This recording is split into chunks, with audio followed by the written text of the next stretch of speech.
আজকে আমি মোগলাই বানিয়েছি, বাড়িতে মোগলাই বানিয়েছি। এটা যে এতটা টেস্ট হবে আমি বুঝিনি। এই জন্য প্রথমে 2 কাপ ময়দা নিয়েছি, তারপর প্যাকেটে দেখি কয়টা ময়দা আছে সবগুলো ঢেলে দিয়ে দিলাম। এখন দিয়ে দিলাম লবণ, তারপর দিয়ে দিলাম তেল, তেল দিয়ে এইভাবে মাখিয়ে নিলাম।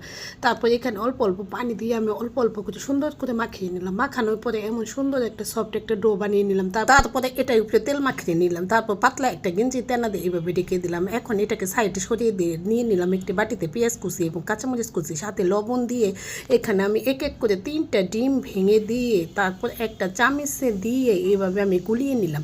তারপর এটাকেও আমি সাইড করে রেখে দিলাম। এখন এখানে বেলুনা ফিরে নিয়ে নিলাম। তারপর সেই ময়দাগুলো আমি নিয়ে এভাবে লম্বা একটি বাঁশের মতো বানাই, সেখান থেকে আমি 5টা লিচি কেটে নিলাম। তারপর এখন দেখেন আমার মেয়ে আমাকে শিখেছে, আম্মু আম্মু এইভাবে বানাও, এইভাবে বানাইলে তোমার মোগলাইগুলো অনেক ফুলে যাবে। মেয়ের কথা মতো আমি এভাবে গোল গোল শেপ করে নিলাম। তারপর বেলুন দিয়ে এভাবে রুটি আকৃতি বানিয়ে নিলাম।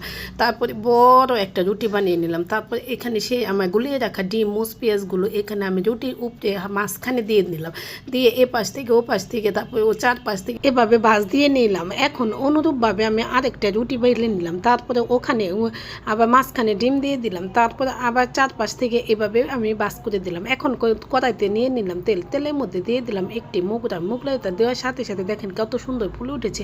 তারপর আমি উল্টিয়ে দিলাম, উল্টিয়ে পাল্টিয়ে এ পাশ ও পাশ সব পাশ অনেক সুন্দর করে লাল লাল করে ভেজে নিলাম। তারপরে আমি একটি প্লেটে নামিয়ে নিলাম।